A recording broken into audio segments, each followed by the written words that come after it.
Yeah.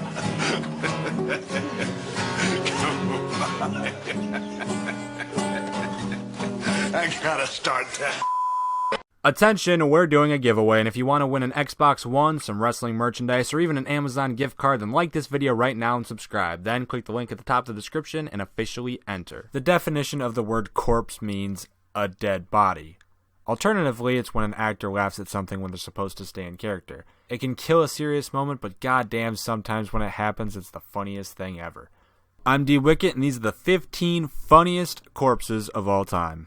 Number 15, John Cena. This will never not be funny, and you know what? I don't think John has any shame about this one. Santino Marella is up there in regards to the most naturally funny wrestlers of all time, and I'll be damned if his mispronunciation of Big Match John's last name doesn't at least crack a smile every time I hear it. The first instance of it happening when Santino was about to expose Santa Claus, oddly enough, Cena came just in time to make the save, and, well, this happened. You know what? You have a big mouth, John Cena, and there's nothing I would like more for Christmas than a chance to shut it. Number 14, Marty Jannetty laughs at Vince's ass. Again, you'd probably laugh too if it had happened to you. The Kiss My Ass Club is one of the many blemishes in the history of the Vince McMahon character. I mean, don't get me wrong, it sure as hell fits the character, but it's goddamn psychotic to essentially force someone to make out with your ass on live TV. Keep in mind, Vince is the boss. He's the CEO of WWE, and essentially I envision it as he went up to Marty Jannetty and said, "You're going to either kiss my ass live on air or you're fired." Marty Jannetty clearly understood the ridiculousness of this, as when he was forced down onto his knees and the big man unzipped his trousers, he could not help but laugh his ass off. Number 13, Sheamus and Santino. We've seen live sex scenes, political debates, and public ass-kissing all take place inside of the squared circle, so why not have a tea party in there too? Fuck it. Why not? Santino proving once again that he indeed is a funny man, and he took this segment and fucking ran with it, making every possible joke about how either Sheamus was a ginger or how his skin was really pale, and somehow it stayed pretty consistently funny. At least Sheamus found it funny, as throughout the entire segment he could barely contain himself. Number 12, It Doesn't Matter. The Rock was fresh off winning his 5th WWE Championship and was being interviewed by good buddy Mick Foley. Mrs. Foley's baby boy was going on about how Rock was now a member of the WWE Elites, the greatest of all time, and asked The Rock how he felt about his position in the company. Of course, this led to the single greatest line in all of professional wrestling. Well, it doesn't matter how it makes you feel. I dare you to challenge that, where Foley used the classic Rock line against its innovator. And when you give the best line in company history, it's hard not to crack some smiles, even on someone like The Rock. Number 11, CM Punk scoffing at Triple H's authority. Any surprises here? No. Of course, not everyone knows I love CM Punk, and here he goes again, just proving why. I keep this moment relatively low on the list, not even in the top 10, because no one's really sure if it's a proper corpse. This moment could be Punk just doing great character work. I mean, this is how his character would actually react. He'd laugh at something like this. Or the more likely scenario, and the one I actually prefer, he's really just finds what Stephanie's saying funny. I really hope it's the latter, but either way, God, what a great moment, and what a great man. Number 10, Damian meets Dean. Oh, this one's sweet. The little guy just wanted to say hello to Mr. Ambrose. Old school Raw is always a fun environment. It looks like the 90s. Old people come out. That's always good. Jake Roberts came out during a Shield vs. CM Punk segment, and while Ambrose was down, Roberts reverted to type, pulling out the old snake from the bag and getting it nice up and close and personal with Dean's face. For some reason, this led to some noticeable grin from the Lunatic Fringe, possibly because the snake was being flopped around his face, possibly because Punk apparently said the snake took a shit on his face. Who knows? It's a fun moment. Number 9, Goldust is the epitome of a strange dude. He's very expressive. He dresses in gold and black with a painted face. He had a blonde wig for about half the time, and he does a lot of this. It's something we haven't seen in a while. Maybe it's a different time we've never seen. He always makes sure he does a good job at what he's doing, no matter how ridiculous it constantly was. During a promo with 2/4 of Evolution, Goldust went a little wild with some of the emphasis he was doing, and Triple H especially found it hilarious, cracking up right away before he and the Nature Boy played it off as if they were supposed to be finding it funny, when in reality, Goldust was just really goddamn good at what he does. Number 8, Orton pegs Otunga. Randy Orton in his later years within the WWE is known for his mood. If he's in a good one, he's putting in the best performances of his life, but if he doesn't care, then it's really obvious that he doesn't care.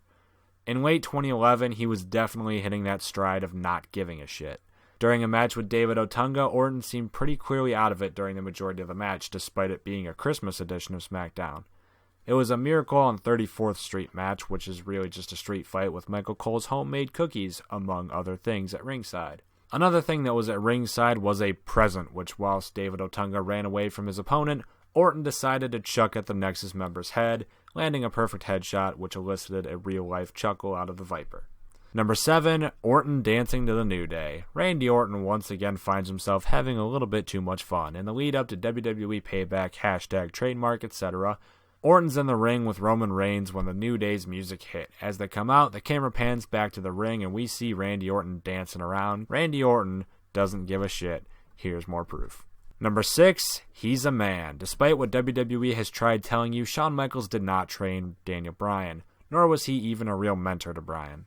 William Regal can take claim to that, though, and Daniel has made it no secret sharing who the real person he thanks for his skills is. While their careers barely overlapped across each other, Regal and Bryan were both wrestling in WWE for a short while at the same time. And luckily, we got at least one match from them. On an episode of Superstars, the full thing you can find on WWE's YouTube right now, Bryan came out first, followed by Regal for a babyface versus babyface showdown. As Regal came out, though, suddenly his older "He's a Man" theme played. Clearly a rib played by Daniel Bryan on the veteran, which sparked a good laugh from both men. Number 5, R-Truth's shenanigans. I've heard plenty of flack over R-Truth's shenanigans around 2015 to 2016 where he did his whole "my bad" segments, but to be fair, for someone who is being underutilized anyways, it was at least a good way to give TV time to one of the most naturally funny and charismatic superstars on the roster. R-Truth's great, to hell what people say. I think he's good at what he does. And when he started the "My Bad" segments when interrupting a segment with Kane, Roman Reigns, and Dolph Ziggler, many people suspected it had only been planned by Kane and Truth, as both of the men in the ring absolutely lost it. Number 4, aren't you supposed to be Jamaican? Oh, Kofi, you poor, not actually foreign man. For some reason, WWE insisted on telling us for years that Kofi Kingston was actually from Jamaica, but after some time, quietly dropped the gimmick. Everyone seemed to just let it fly. If anything, it was a pointless addition to an otherwise solid wrestler. Who needs it? But Triple H happened to notice it after Kofi tried getting a group of Raw superstars on the same page, calling out the former African, asking, Aren't you supposed to be Jamaican? What happened to your accent? Yeah. Are you a Jamaican? The look on Kofi's face says it all, and while the New Day constantly mess around today, breaking character pretty much is their character now, this is something special. I'd be a John Cena fan too if I had one of these sick Watch WWE John Cena shirts when I was a little kid. Woo! Look at the top of the description. Number 3, the Mountie always gets his man. And here's why I love Dean Ambrose. The man is just naturally funny as hell. After getting Shane McMahon all hot and bothered, Bryan recommends that he takes the night off and then tells the same to Dean, who, by the way, is wearing an outfit of the Mountie for some reason.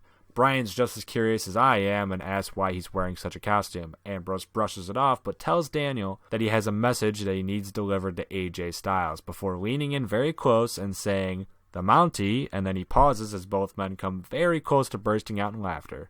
Ambrose then finishes the iconic line and Bryan comes literally a hand across the mouth away from laughing out loud during the segment. Number 2, Roman Reigns versus Kevin Owens. Evidence, if evidence is needed, that Kevin Owens is the funniest man on earth. I'll let Fight Owens Fight do the talking for me, as it's naturally what he does best. Take it away, Kevin, and rip into this board.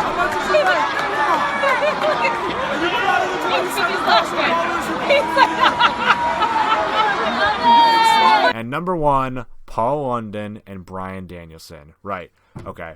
Major caveat with this entry, because this isn't from WWE, which, you know, our name is sort of Watch WWE.